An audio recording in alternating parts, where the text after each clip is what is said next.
Sejauh ini apa suara saya jelas? Oke, baik. Pagi hari ini kita sampai di perikop selanjutnya, lanjutan minggu lalu, yaitu Lukas 21 ayat 1 sampai 6. Kita bisa buka Lukas 21 ayat 1 sampai 6. Bapak Ibu sekalian bisa memperhatikan dan saya akan membacakan. Lukas 21 ayat 1 sampai 4 berjudul Persembahan Seorang Janda Miskin. Ketika Yesus mengangkat mukanya, ia melihat orang-orang kaya memasukkan persembahan mereka ke dalam peti persembahan. Ia melihat juga seorang janda miskin memasukkan 2 peser ke dalam peti itu. Lalu ia berkata, "Aku berkata kepadamu, sesungguhnya janda miskin ini memberi lebih banyak daripada semua orang itu. Sebab mereka semua memberi persembahannya dari kelimpahannya. Tetapi janda ini memberi dari kekurangannya, bahkan ia memberi seluruh nafkahnya."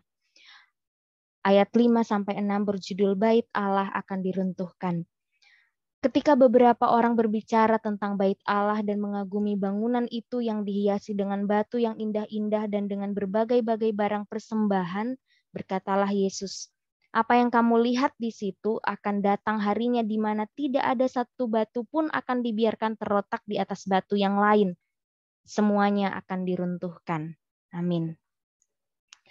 Baik Bapak Ibu saudara-saudari sekalian, mungkin salah satu atau bahkan beberapa pertanyaan yang segera muncul ketika melihat bagian ini adalah mengapa yang dibahas adalah seorang janda miskin? Apa yang Yesus ingin murid-muridnya dapatkan atau pelajari tentangnya?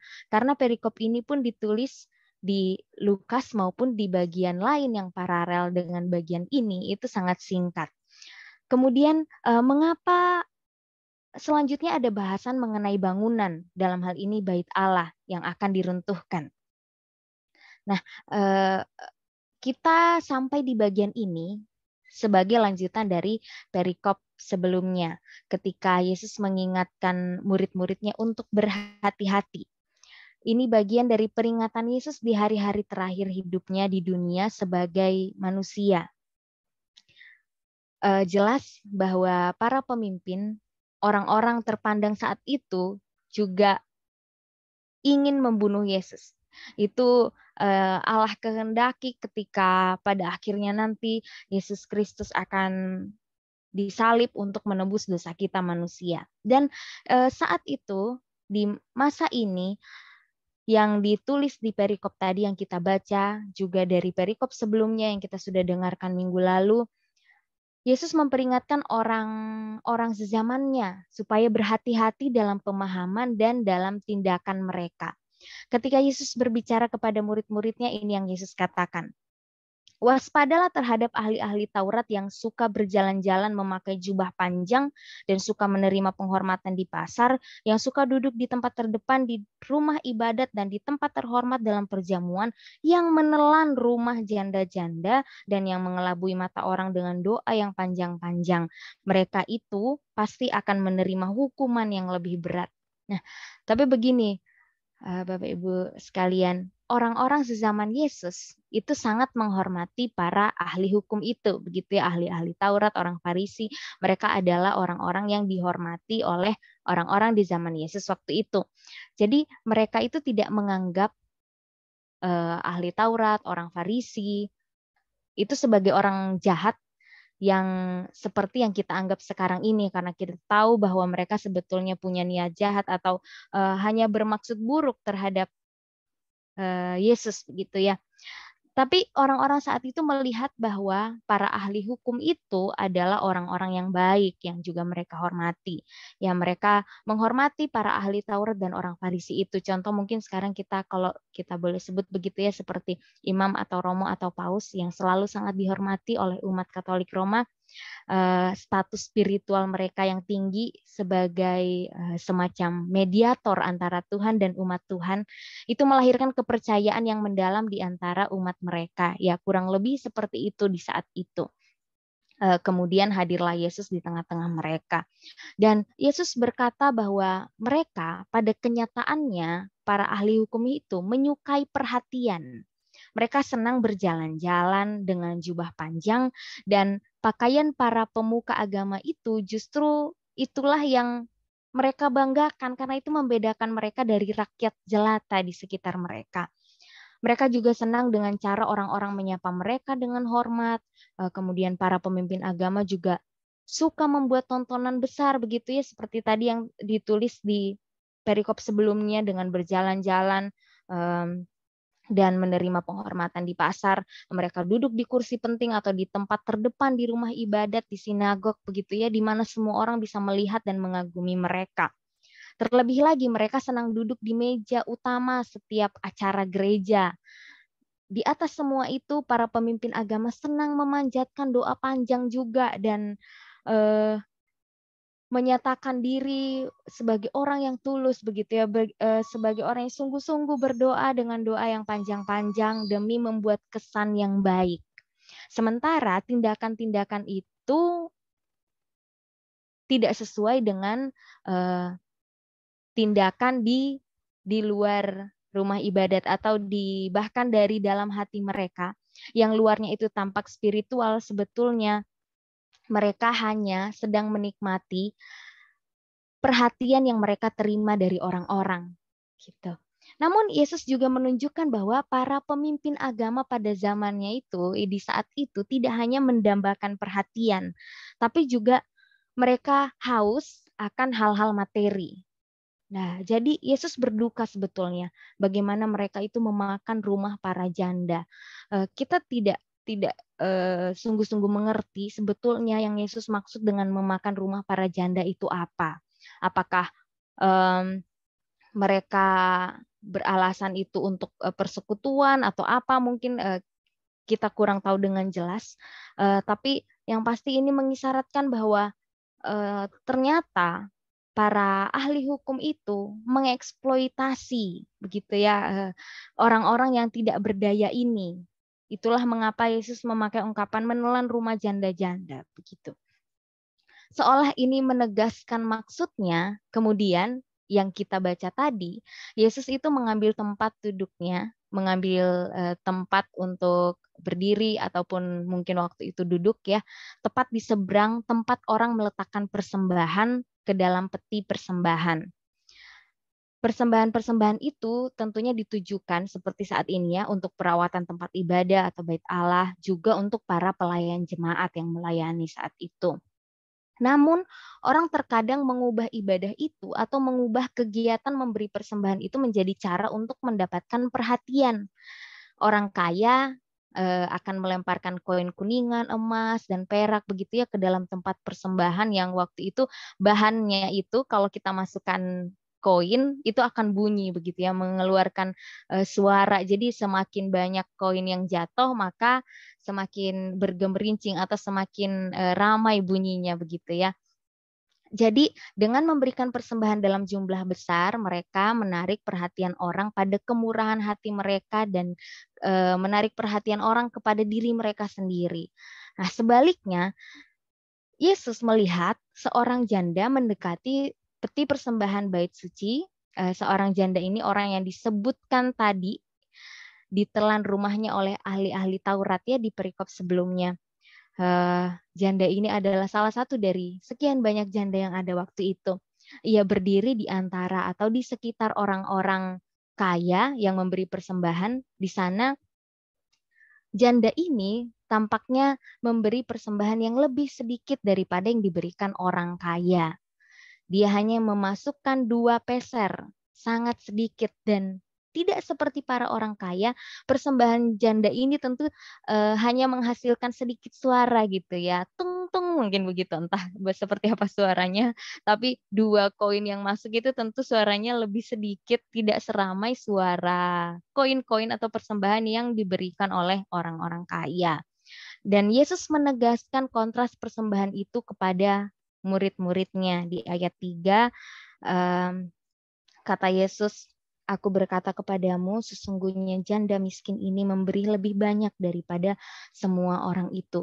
Tentu kalimat Yesus tersebut tidak langsung dipahami oleh murid-murid gitu ya. Timbul pertanyaan dalam pikiran mereka mungkin mendengar apa yang Yesus katakan. Maksudnya bagaimana ya? Sebab jelas waktu itu yang terlihat orang-orang kaya itu memberi lebih banyak jumlah persembahannya daripada janda itu. Tapi kemudian Yesus malah berkata sesungguhnya janda miskin ini memberi lebih banyak. Apa yang Yesus lihat? Nah, Yesus menunjukkan bahwa orang-orang yang kaya memberi dari kelimpahannya, di mana pemberian mereka tidak akan membuat mereka kekurangan sedikit pun. Sebaliknya, janda itu dengan boros gitu ya, dengan boros memberikan seluruh nafkahnya, bahkan memberikan semua yang ia miliki dari kekurangannya sebagai janda miskin. Entah itu mungkin uang yang terakhir dia miliki, atau mungkin sebetulnya itu uang makannya hari itu, atau mungkin dia sebetulnya perlu membayar keperluan yang penting lainnya, tapi ternyata dia berikan seluruhnya ke dalam peti persembahan itu. Nah, seperti yang sudah umum kita dengar, janda ini telah menjadi panutan begitu ya untuk kita. Seseorang yang sikapnya perlu diteladani oleh kita semua karena dia memberi dari kekurangannya, bahkan dia berikan seluruhnya. Begitu murah hati dan terlihat begitu tulus tentunya. Namun kalau kita coba perhatikan lagi dari sudut pandang yang lain, atau kita coba melihat lebih luas lagi, baik dari perikop sebelumnya maupun dari perikop setelahnya, bukan ini yang menarik perhatian Yesus kalau kita mengingat apa yang Yesus katakan dalam perikop sebelumnya. Mengenai Yesus menasehatkan supaya waspada terhadap ahli-ahli Taurat. Tentu terhadap pengajaran mereka juga. Dan mereka itu suka berjalan-jalan memakai jubah panjang dan suka menerima penghormatan di pasar, suka duduk di tempat terdepan di rumah ibadat dan di tempat terhormat dalam perjamuan, yang menelan rumah janda-janda dan yang mengelabui mata orang dengan doa yang panjang-panjang. Nah, keberadaan Yesus saat itu mengungguli orang-orang yang dianggap ahli dalam kitab suci, gitu ya. Dia menyerang teologi mereka, juga kerohanian mereka. Dalam istilah yang sangat belak-belakan, Yesus tuh sering menyebut ahli-ahli Taurat sebagai orang-orang munafik, penipu, palsu, dan orang-orang yang berpura-pura saleh.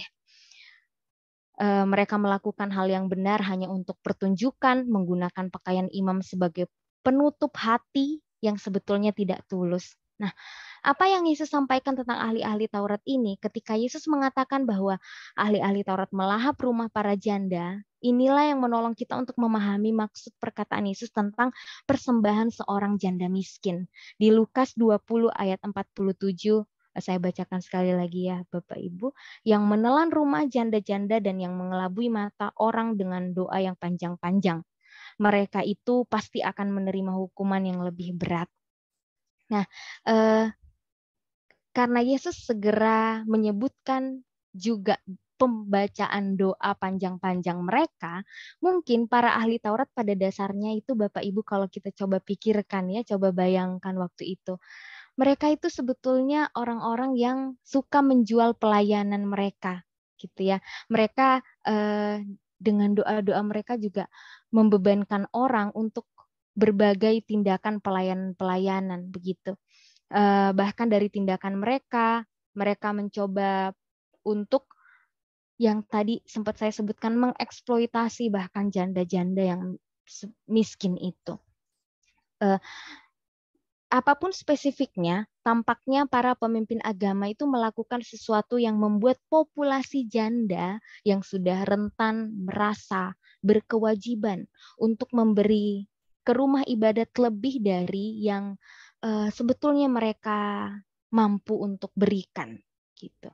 Itulah sebabnya ketika Yesus kemudian melihat seorang janda memberikan 2 koin, 2 peser, yang Yesus lihat bukan pertama-tama tentang tindakan penata layanan yang baik, yang kita semua harus coba untuk tiru. Apa yang dilihat Yesus adalah contoh mencolok tentang apa yang terjadi di rumah ibadat. Wanita kalau kita perjelas janda yang miskin ini, merasa berkewajiban untuk memberikan sedikit yang dia miliki. Dan meskipun itu mengungkapkan betapa tulusnya dia, itu adalah kesungguhan yang sebetulnya telah dimanipulasi. Oleh sebab mereka ada di bawah bimbingan begitu ya, ahli-ahli Taurat saat itu. Jadi ketika Yesus berkata sesungguhnya janda miskin ini memberi lebih banyak daripada semua orang itu. Yesus mengatakannya dengan nada putus asa.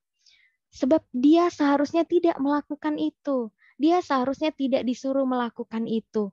Karena apa yang akan ia pakai untuk penghidupannya jikalau dia berikan semua persembahannya itu untuk rumah ibadat, untuk bait suci waktu itu.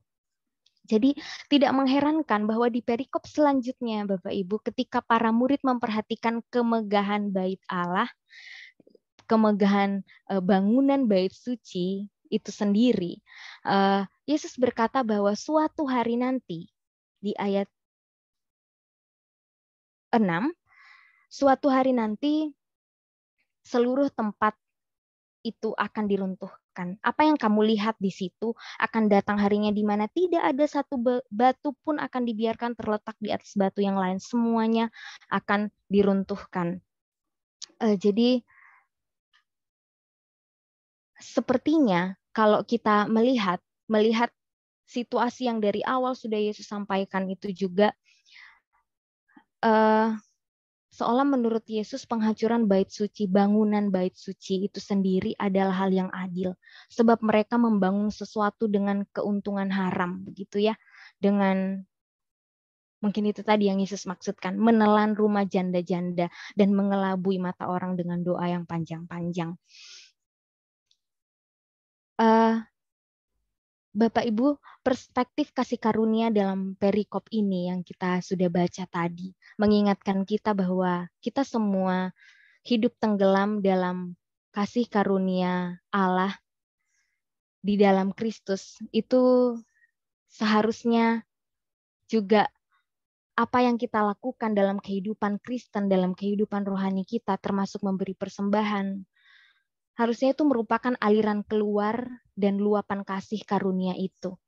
Anugerah ini memungkinkan kita untuk beristirahat dengan tenang dan bersuka cita dalam apapun yang dapat kita lakukan untuk Tuhan. Kasih karunia memberi kita kebebasan untuk menjadi diri kita sendiri sebagai ciptaan baru di dalam Kristus. Kita menggunakan karunia dan pemberian kita bukan karena kewajiban atau tekanan eksternal yang keras atau karena kita dibuat merasa bersalah karena kita dimanipulasi oleh gereja. Sebaliknya, kita bebas menjadi diri kita sendiri, bebas membiarkan Roh Kudus menggerakkan kita dalam pelayanan. Perikop-perikop selanjutnya Yesus akan menjelaskan akan banyak kisah mengenai masa-masa akhir Yesus begitu ya.